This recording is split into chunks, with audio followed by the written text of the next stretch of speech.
sou Margot, mediadora cultural do Lendo Junto, e hoje nós estamos aqui com mais um capítulo de conversa sobre leitura e um livro que tem sido muito importante para o grupo de leitura clássicos, já que nós somos 5 grupos, e nós estamos com 2 autores nacionais, Laurentino Gomes, com 1808, e Antônio Calado, com Quarupi.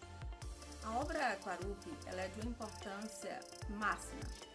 Eu acredito assim que todo brasileiro e toda brasileira, assim como deve ler a trilogia de Laurentino Gomes, 1808, 1822, 1889, também precisa ler outras obras que tratam de um momento da história, né, ou de momentos mais trágicos da história, que tem um pano de fundo, né, outras situações sociais, mas que traz essencialmente a questão das ditaduras. Quando eu digo as ditaduras, lembrando que Quarupi tem um título, né, que é uma festa que acontece entre os índios do Xingu, né, e uma festa de guerreiros, onde faz homenagem aos vencedores. Mas aqui o Quarupi, nessa obra, é uma simbologia também, né, em relação à população indígena, à luta pela cultura, a permanência dessa cultura, a grande resistência de alguns antropólogos, sociólogos ao processo de aculturação. E a gente começa em um cenário que é bem diferente. É uma questão interessante no Quarupi, é que as mudanças de cena são rápidas. E com as mudanças de cena, as personagens também assumem papéis bem diferentes. Não deixam de ser elas mesmas, mas elas passam a atuar em uma prática que é politizada, que é ativa, que é dinâmica, mas bem diferente. Então a gente começa com o primeiro capítulo, Ossuário. E aí esse ossário, mil perdões. Então você tem em um primeiro momento quase que uma discussão clerical. Nando, a personagem principal, Fernando, Padre Fernando, conhecido como Nando, está em na sua paróquia, com mais outros padres e o Dom, o Anselmo, né, que é o bispo local, e há uma discussão clerical, há uma discussão sobre teologia, de forma muito rápida, de uma forma que não se aprofunda, mas que traz pra gente pontas, né? Pontas de iceberg, pontas de linhas que ficam soltinhas mesmo para que você pense mais.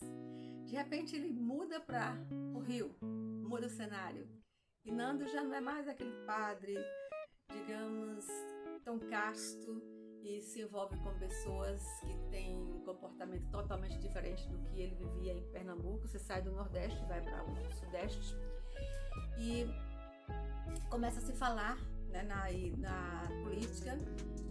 Tem muitos comentários sobre a política, que nesse momento é Getúlio Vargas, golpe, um momento, digamos, de conflito entre Getúlio Vargas e Carlos Lacerda, e é aquele momento do Estado Novo, quando Getúlio Vargas se alinha à Alemanha nazista e a caça aos comunistas e judeus, exemplo de Olga Benário, que por aqui estavam, não é relatado nesse livro, mas é nesse contexto também que a gente vê uma das nossas ditaduras. Somos 3 ditaduras, né? A ditadura de Espada, que foi a primeira, de Deodoro da Fonseca, como primeiro presidente. Depois vem a ditadura do Estado Novo e a ditadura que mais deixou impressões, que mais deixou cicatrizes profundas na sociedade brasileira, que é a ditadura militar, em 64, 21 anos.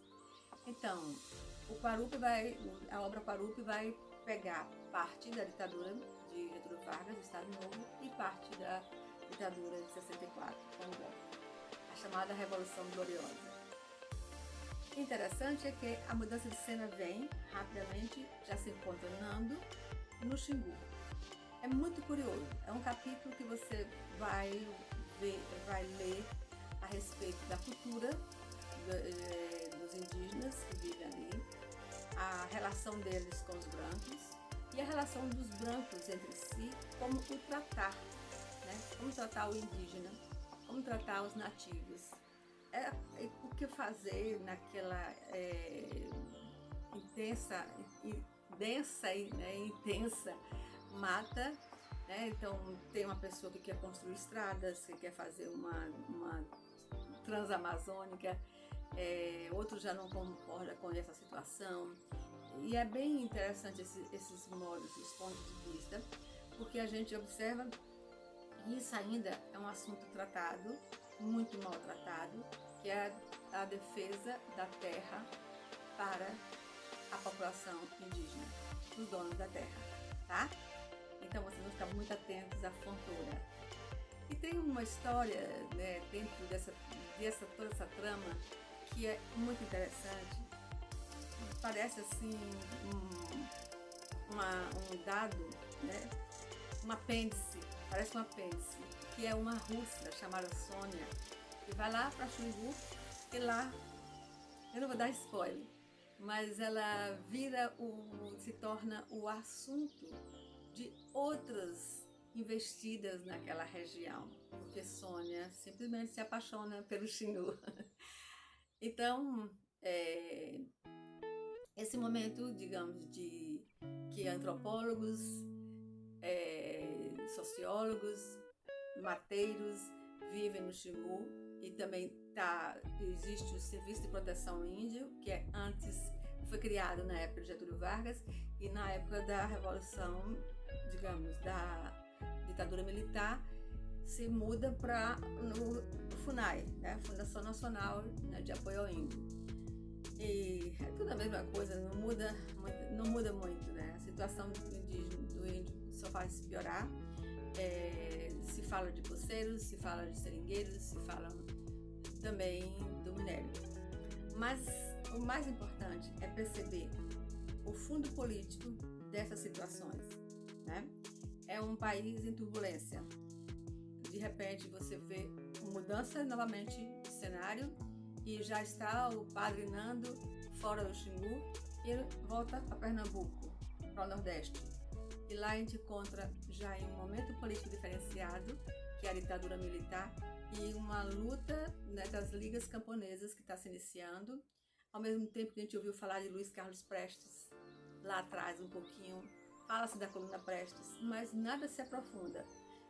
É bom porque atiça a sua atenção para entender que o país tem várias pessoas com pensamentos diferentes, de esquerdas, tem o comunista Otávio, né? Tem o padre Nando, que ele fala também de um comunismo diferenciado, que é o comunismo jesuítico, né? Aí ele lembra lá das missões guaraníticas que foram implantadas no período colonial ainda, né? E depois a gente vê Nando já defendendo e desenvolvendo o método de Paulo Freire. É muito interessante essa parte do livro, né? Junto com a sua musa Francisca. Então, essa fase já é uma fase que a gente vê o que a ditadura faz com as pessoas, a prisão, a repressão, né, o pensamento político da época, e os generais já preocupados com os biombos de Moscou, que era a igreja, que eram as ligas camponesas, e as universidades, os estudantes, enfim. Então é uma leitura que eu acredito que seja indicada para todas as pessoas que querem conhecer um outro lado da história, que é bem esquecido, né?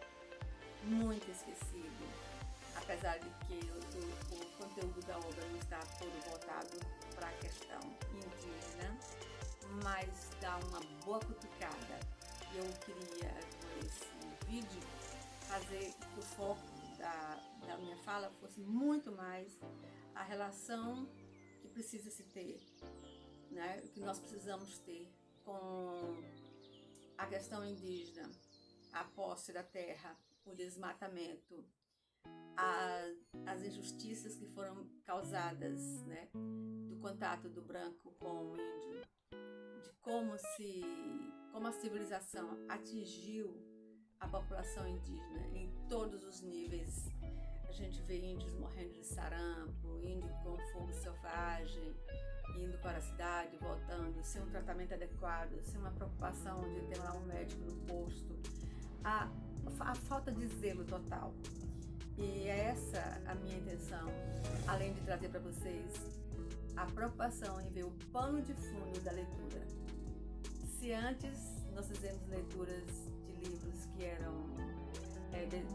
sobre distopia, aí alguém pode perguntar, a gente continua lendo sobre política? Não, a gente não está lendo sobre política, somente sobre política.